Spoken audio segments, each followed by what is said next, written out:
É isso aí, 1h46. Sexta-feira, mais uma entrevista do dia, recebendo aqui nos nossos estúdios a psicóloga aí, Josiane Ferreira, falando tudo hoje sobre transtorno obsessivo compulsivo. Hoje vamos estar falando sobre toque aí para todos os nossos ouvintes, tirar suas informações. É só ligar aqui para mim no 3461-7522 e tirar a sua dúvida, né? Porque muitas pessoas sofrem com esse problema e a Josi vai estar falando comigo, explicando para os nossos ouvintes sobre esse problema. Oi, Josi. Prazer estar aqui novamente e falar desse assunto tão importante que é o transtorno obsessivo compulsivo. Como o próprio nome diz, né, o transtorno obsessivo compulsivo é a pessoa que ela apresenta alguns pensamentos obsessivos e alguns comportamentos e pensamentos compulsivos, por isso o nome obsessivo compulsivo. O pensamento obsessivo, ao contrário do que muita gente pensa, que tem gente que acha que é o pensamento repetitivo num determinado ponto, vamos supor assim, né? Quem fica pensando em números, quem fica pensando em letras, quem fica pensando em alguma reza, né? Na verdade, isso é um pensamento mais compulsivo, porque o pensamento obsessivo, quem sente isso vai identificar. A mente da pessoa fica invadida por um pensamento que ela não quer pensar. Então ela sente a consciência dela invadida por um pensamento que a aflige muito, que a deixa muito agoniada e ela não consegue se livrar disso. Que tipo de pensamento? Por exemplo, assim, eu vou na cozinha pegar uma faca e vou esfaquear meu filho. Tem gente que tem esse pensamento. Ou tá com um bebê no colo perto de uma sacada e vem esse pensamento, é invadido por esse pensamento. Eu vou jogar o neném lá embaixo. A pessoa fica super aflita, fala, meu Deus do céu, o que eu tô pensando isso? Ou uma outra invasão de pensamento, especialmente quem é muito religioso. As pessoas não contam isso, mas isso acontece na mente, lá no secreto da pessoa. Vamos supor, ela tá na missa ou tá numa outra igreja, num culto, e olha, por exemplo, para o pastor ou para o padre, imagina tendo relação sexual com ele. Ou de repente vê a imagem de Maria e imagina tendo relação sexual com Maria. E fica imaginando a cena, imagina a pessoa que está lá, né, querendo assistir a missa, ou culto, ou a reunião, e começa a ser invadido por esse pensamento sexual, né, ou um pensamento de violência que vai sair quebrando tudo ali no local. Então, são pensamentos que a pessoa tem, que ela percebe que ela não produz aquele pensamento, ela sente que ele vem e fica ali perturbando. Então, aquele pensamento, ele começa a ficar recorrente. O que acontece com a pessoa? Ela começa a ficar muito aflita. E para ela tentar aliviar ou o medo, né, daquele pensamento, ou a culpa de estar tendo aquele pensamento, né, ou a ansiedade de estar tendo aquele pensamento, ela começa a fazer alguma coisa, que daí vai para o comportamento obsessivo. E daí no comportamento a pessoa pode fazer várias coisas. Por exemplo, querer limpar muito a casa, querer limpar muito o ambiente onde ela está, querer organizar, né, as almofadas no sofá, toalhas, né, querer deixar banheiro, tudo arrumadinho. Por exemplo, deixar o chinelo certinho do lado do outro, né? Na hora que anda, não pisar nos risquinhos do piso, né? Tudo isso já é um problema, né? É um comportamento obsessivo que faz que... O que a gente entende na psicanálise, na psicologia? Que esse comportamento vem para a pessoa tentar acalmar aquele pensamento obsessivo anterior que ela estava tendo, né? Então, esse comportamento vem para ver se ela sai daquele pensamento, porque ela não consegue parar de pensar aquele pensamento que ela estava tendo. Então, essa é uma atitude que ela vai fazer para ver se ela se acalma. E às vezes ela se acalma repetindo aquilo. Tem gente que relata que não vem um pensamento obsessivo, mas vem uma agonia. e daí a pessoa fica muito incomodada, como com uma falta de ar assim, e daí ela começa a fazer alguma coisa, tipo apertar as mãos e soltar, estralar os dedos, encostar o braço num lado da mesa, depois encostar o outro. Nossa, né? Alguns tipos de comportamentos, né, desta forma, que vem e a pessoa relata que ela se alivia. Então, tanto quando tem agonia, quando tem um pensamento obsessivo, o comportamento ele vem para ter esse alívio. Alivia, só que não resolve o problema, porque depois aparece novamente. Às vezes vem outro pensamento, né? E até para aliviar também é uma coisa importante, que vem o pensamento compulsivo, que a pessoa às vezes ficar repetindo uma oração na cabeça, ficar cantando uma música e não consegue parar de cantar aquela música, também é para aliviar aqueles pensamentos invasivos que a pessoa fica agoniada. Ela geralmente não conta pra ninguém, porque ela acha um absurdo sentir aquilo, né? Mas ela não consegue parar de sentir. E chega no seu consultório, eles chegam contando, eles chegam pra você, eles falam? Chegam contando, porque no consultório é um lugar reservado. Né? Você não é da família, né? Porque tem vergonha de estar falando com uma mãe, uma irmã, e você é uma pessoa de fora, né? Então ele sente mais à vontade de estar conversando com você, né, Josi? E geralmente quem tem o problema do toque vem com uma certa consciência que é um problema que precisa ser tratado por um profissional. Então vem com uma consciência que tem que ser um profissional da área para ajudá-lo, porque ele sente realmente que precisa de ajuda.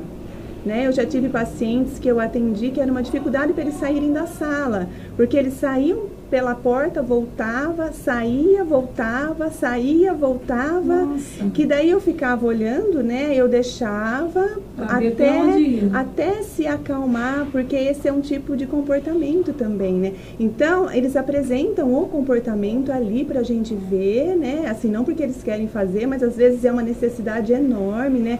Ou chega, não senta no mesmo lugar que o paciente anterior estava. Às vezes me pergunta, o paciente anterior estava sentado onde? Porque eu não quero sentar no mesmo lugar. Nossa, tem muitas coisas. Exatamente, detalhes, porque né? tem uma sensação que se sentar ali no mesmo lugar pode se contaminar pelo problema que a outra pessoa tinha. Gente, é muitas coisas. Exatamente, o medo, né, da contaminação é muito presente no toque, tanto que tem gente que não segura em corrimão, né? Não pega a mão do outro, não pega na mão, não segura em corrimão de escada, não pega na maçaneta da porta, tanto que às vezes vai em banheiro público, que também é uma dificuldade ir no banheiro público, né, para usar o banheiro, como que vai sentar, né? É difícil, né, para a mulher se ajeitando ali, e daí ela lava a mão, daí para abrir a maçaneta suja a mão, aí tem que lavar a mão de novo, porque sente que a mão ficou suja.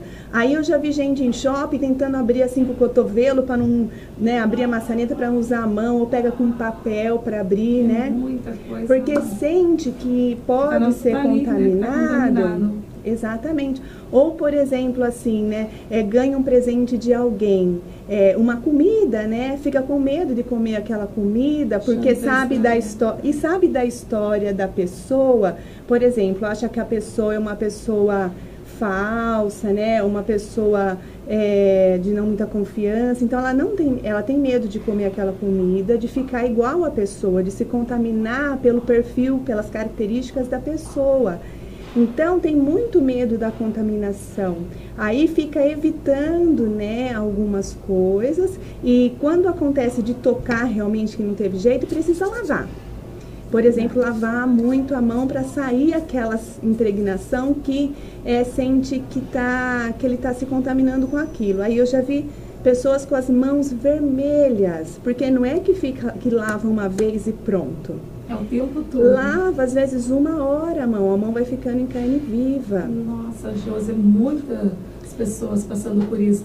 E, na verdade, nós temos muitos ouvintes ouvindo nesse momento, com certeza tem alguém em casa que está falando, nossa, eu estou passando por isso, né? Exatamente. O que fazer para ajudar, Josi? É uma coisa importante, né? Como a gente fazer para ajudar. Só antes, eu quero só falar uma coisa, porque quem é dona de casa pode passar muito por isso. Quando sai de casa, precisa fechar o botijão de gás, precisa desligar o ferro e se certificar que está desligado. Porque se sai de casa com essa dúvida, tem medo de pegar fogo na casa, tem medo da torneira ter ficado aberta e inundar a casa, sim, tem medo do ferro ficar ligado e pegar fogo, né? E na hora de dormir, confere muitas vezes a porta pelo medo também de entrar o ladrão. Só que confere, Érica, na hora que confere a porta, não é uma ou duas ou três, que isso é até normal. São mais de 20 vezes e ela vê que a linguetinha da porta tá ali travando. Mas ela não acredita, né? Ou ele não acredita que tá fechado. Então tem uma desconfiança. Mesmo vendo que tá fechado, tem uma desconfiança. Então, quando você falou como que faz para ajudar? As pessoas que convivem, na hora que vê isso, falam, mas não é possível, você tá vendo que tá fechado? Ou assim, não, você desligou. De casa tem que estar ajudando, tem que estar ajudando, porque se ele fala, não tá vendo que você desligou, né? E começa a ficar muito bravo, né? Coloca a pessoa em mais apuro ainda. Então, quem convive precisa ter muita tolerância, porque, por exemplo, tem paciência, porque numa convivência de um casal, por exemplo, se arruma para sair, quem tem toque vai atrasar com certeza.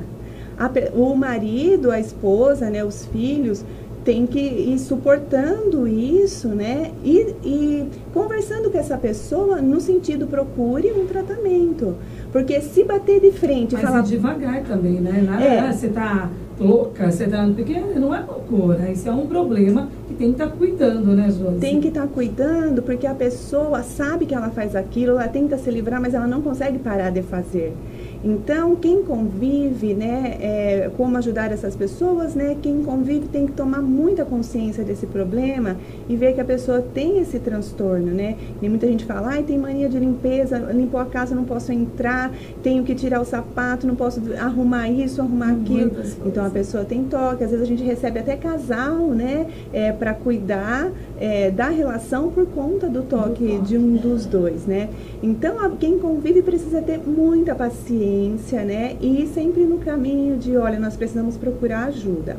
E a ajuda, né, profissional é medicamento e terapia, né? Precisa de um medicamento se o grau for alto, porque o toque, que ele tem uma base hereditária, geralmente quem tem toque tem alguém na família também que tem, ele pode vir, né, dessa herança, ser desenvolvido na adolescência, porque o comportamento obsessivo da criança é até normal, faz parte do desenvolvimento. Depois na adolescência, na vida adulta, ele vai assim se manifestando, né, se for o caso da hereditariedade.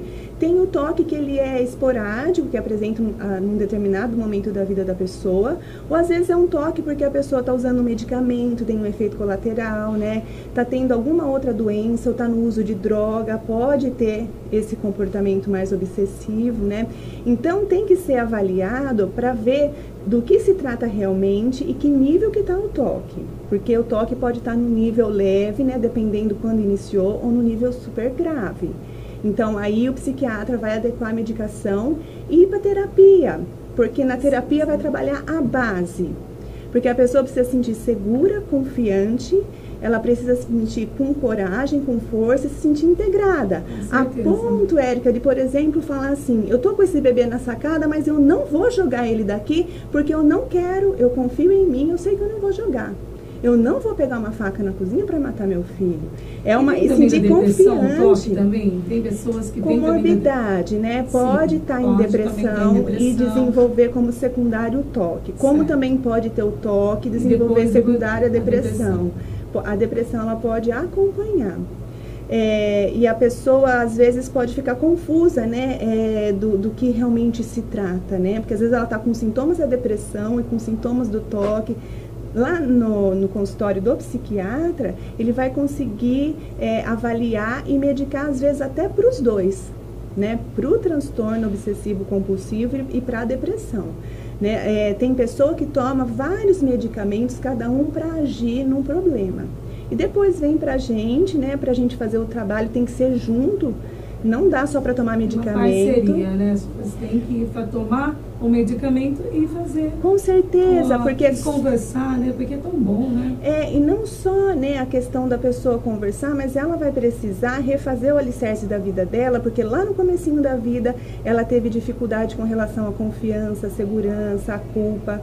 Então ela precisa se sentir fortalecida, e no trabalho terapêutico os manejos da terapia vai estruturando isso, e a pessoa sai do campo da insegurança, do medo, da desconfiança, da culpa, e ela vai para um campo mais integrada, mais forte, mais confiante. Quando ela vai para esse lugar, né, que é todo o trabalho terapêutico, né, que não é só uma questão de conselho, é uma questão de tratar a base através das técnicas do manejo terapêutico, aí o que acontece? Os sintomas, eles começam a diminuir até desaparecer.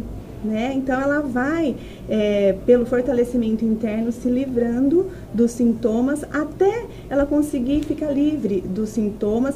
Até acontece, por exemplo, assim, a pessoa percebe que o pensamento invasivo está chegando e ela fala assim, não, ele não vai vir, e eu tô forte, tô firme, e ela consegue não deixar o pensamento invadir a mente dela e não fazer nenhum comportamento compulsivo. Ela vê que ela não precisa lavar roupa o dia inteiro, né? Que quando eu tive uma situação assim, que quando a roupa, né, um caso, né, que uma vez eu acompanhei, quando a roupa que ela pendurava no varal relava no chão, ela ficava apavorada, ela tirava todas as roupas do varal e punha tudo de novo para bater. Aí na hora que ia colocar, se ela cismava que alguma relou no chão, às vezes nem tinha relado, tirava tudo. Era um sofrimento para ela, porque o dia inteiro lavando roupa. Então, muda a rotina da pessoa quando ela busca o tratamento e ela se sente segura, ela fica livre disso, porque ela vai entendendo, vai sentindo, vai se fortalecendo e vai conseguindo desfrutar da vida, né, Érica? Com tudo de bom que a vida tem, sem perder tempo, né, com esses comportamentos, né? Então ela desfruta a vida e se sente muito mais feliz. É muito importante buscar ajuda, porque realmente melhora e a pessoa tem uma vida mais feliz. Que maravilha, Josi. Obrigada mais uma vez, viu? Obrigada, para os nossos ouvintes. E os nossos ouvintes que estão nos ouvindo nesse momento, procure ajuda se está passando por isso, né? Isso Porque mesmo. sempre há tempo de procurar ajuda e estar ajudando o próximo, ajudando. Tem muitas pessoas em casa, numa família aí, que são em 5, um ajudando o outro aí a resolver o problema, todo mundo em conjunto, né, Josi? Obrigada pela oportunidade. Eu que agradeço. Viu? Como que tá o seu Facebook? Pois tá Josiane Psicanalista, a página que inclusive estou postando as matérias aqui que a gente está fazendo, né? Quem quiser entrar será um prazer lá curtir a página. Maravilha, obrigada mais uma vez, viu, Josi? Obrigada eu, viu? Te aguardo aqui mais vezes, hein? Obrigada, até mais. É isso aí, mais uma entrevista com a psicóloga, psicanalista, a Josiane Ferreira, falando tudo hoje sobre transtorno obsessivo compulsivo.